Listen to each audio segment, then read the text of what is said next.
Salut, sunt Vlad Beu și o să vă citesc câteva poeme din volumul Mamifere subatomice, apărut recent la editura Tracusarte. Cu un cui mai aproape de tine. Cuiul, ni se atrage atenția, se pasează întotdeauna în sensul acelor de ceasornic. Doar eu, surprins de claritatea serii, rămân în urmă. Toate direcțiile îmi sunt necunoscute. Privesc lungul bulevardului Titulescu. De la etajul 8, orașul trepidează nehotărât. Privirea mea îl obligă să aleagă o permutare la îndemână, putem începe. Din cele mai îndepărtate stepe o emoție. O invazie barbară pregătește asaltul final. Sunt o cetate depravată, am zis, cu voce tare nimeni nu mai aude. O pauză lungă, îi urmează Big Bang-ul cotidian. Repornesc la prima cheie un ultim fum. Drumul boxerului numărat care se ridică țintă pentru o ultimă lovitură. Îmi spun că singura înfrângere care merită trăită e înfrângerea totală. Bulevardul tremură, transpiră, scutură picăturile de ploaie. O să sfârșească pe burta cu o clătită manevrată cu îndemânare. Un așternut compromis întors pe partea nefolosită. Nici măcar tu nu stai degeaba. Inserez în grabă pe bulevard o supernovă, o ascuz în caroseria unei mărțoage din fiare vechi, tramvaiul 1, pornește spre Dr. F, cauza cedează locul efectului, o mică galanterie cosmică.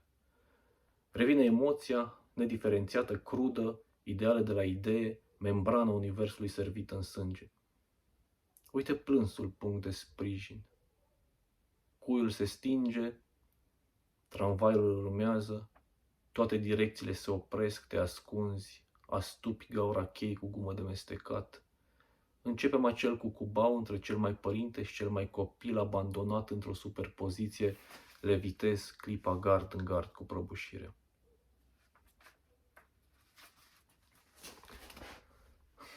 Orgie să fie. Îmi place să deleg măcelul. Cu cardul, cu clicul, sunt tipul contactless. Dezastrul fac des, abstract, virtual, deloc ostil. Cu inima ușoară, pe chill, stres n-are rost. Foame nu mi-a mai fost de ani de zile din studenție. Mănânc de poftă, din obligație, în căutare de experiențe culinare. În seara asta vreau să comand o vânătoare mare, pe cheltuiala mea să fie orgie în lanțul trofic. Tot cu un click, să investesc proactiv, să stimulez producția, să le multiplice la superlativ. Șef, în sunet de tobe, vreau la aperitiv o vită Kobe.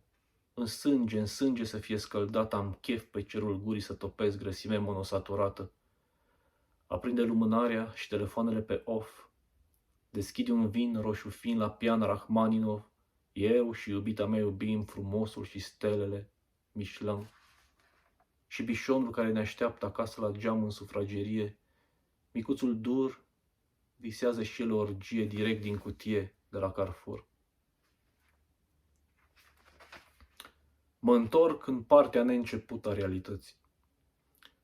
Octombrie 99 trecusem cu bine eclipsa de soare indestructibil. Așteptam promisiunea viselor îndrăznețe în fapte să le schimb. Mai erau 2 luni și uite gata, voi fi meșter iscusit. Începeam facultatea, n-am mai terminat-o. Sfârșitul lumii ar fi fost o scuză bună. Nu a venit. Doar așa niște microfinaluri despre care am mai tot povestit. Eram un bloc de piatră decuplat de camera mea fără interior, urcat în marfarul de oameni, acceleratul satul mare București. Descărcat în gara de nord, pe peron mă așteptau ai tăi. Unde mergi, șeful? Te ducem noi, totul pe ceas, plata la destinație. 20 de ani mi-ai plimbat prin conductele tale supraterane cu gravitație variabilă, când departe, dar nu destul de, când aproape, dar nu îndeajuns, daltă după daltă, lovitură după lovitură, an după an. Doar tu îmi știai destinația. O clonosculptură din poligoanele tale, modestul meu Dumnezeu, București, Bulevard Titulescu, etaj 8. Ai ajuns departe până la urmă. M-ai lăsat în urmă. 40 și câteva zile azi, privirea fixă pe ziua de mâine îndepărtări concrete alunec. Un algoritm hiperactiv, o proteină care stimulează evoluția în rețea, mă clasifică pâinea cea de toate zilele din rugăciunea unei colonii de viermi. Cuiul se stinge, toate direcțiile se opresc, rămâne doar visul, mă trezesc, îmi scutur poligoanele, mă întorc în materie primă, înapoi în accelerat, între blocuri în cartiere, în betoane, în partea neîncepută a realității.